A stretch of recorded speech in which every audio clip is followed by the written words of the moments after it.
झुरळं फार जास्त खंबीर निघाली. संजय राऊत यांची सरकारवर थेट टीका. सोनम वांगचुक यांच्या उपोषणाच्या पार्श्वभूमीवर संजय राऊत यांनी सरकारला जोरदार टीका केली आहे. संजय राऊत यांनी म्हटलं की सरकार मुलांना घाबरलंय. सरकारला वाटलं की वांगचुक काय आहे किंवा अभिजित दिपके काय यांना आम्ही किड्या मुंग्यांसारखं चिरडून टाकू, पण ही जी झुरळं आहेत ती झुरळं फार जास्त खंबीर निघाली आहेत. संपूर्ण देशातून झुरळ बाहेर पडली आहे. झुरळांना पाठिंबा मिळतो आहे. हे सरकार लोकशाहीवादी अजिबात नाही.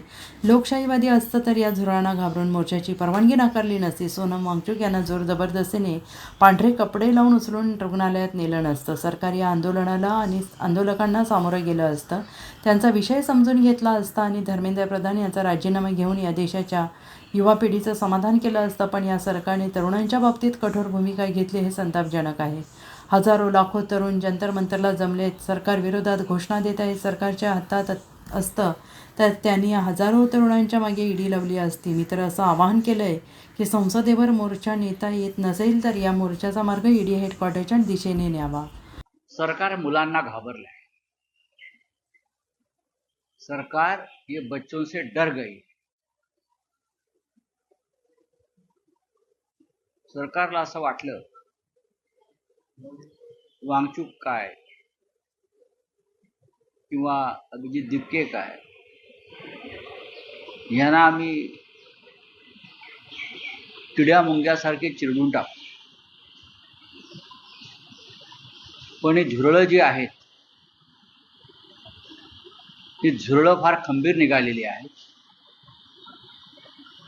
आणि संपूर्ण देशातून झुरळं बाहेर पडली आहे आणि झुरळांना पाठिंबा मिळतो आहे. हे सरकार लोकशाहीवादी अजिबात नाही. लोकशाहीवादी असतं तर या झुरळांना घाबरून त्यांनी मोर्चाची परवानगी नाकारली नसती. सोनम वांगचुक यांना जोर जबरदस्तीनं सफेद पडदे लावून उचलून इस्पितळात नेलं नसतं आणि सरकार या आंदोलकांना सामोरं गेलं असतं, त्यांचा विषय समजून घेतला असता आणि धर्मेंद्र प्रधानचा राजीनामा घेऊन या देशाच्या युवा पिढीचं समाधान केलं असतं. पण सरकार तरुणांचा अंत बघताय. तरुणांच्या बाबतीमध्ये जी कठोर भूमिका घेतलेली आहे ती अत्यंत चिंताजनक आहे. हजारो लाखो तरुण जंतर मंतरला जमलेले आहेत. सरकारच्या विरुद्ध घोषणा देत आहेत. सरकारच्या हातात असतं तर या हजारो तरुणांच्या मागे त्यांनी ईडी लावली असते. मी तर असं आवाहन केलेलं आहे आत्ता मगाशी, संसदेवर मोर्चा नेता येत नसेल तर या मोर्चाचा मार्ग ईडी हेडक्वार्टरच्या दिशेने न्यावा.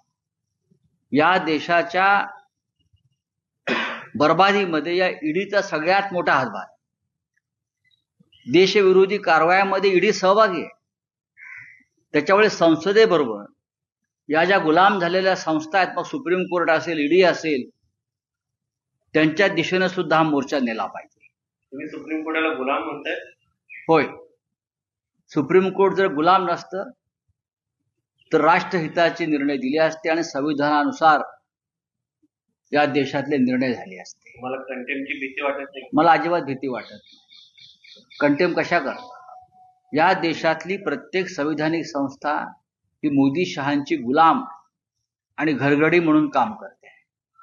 यात त्या काय लपून राहिलेलं नाही.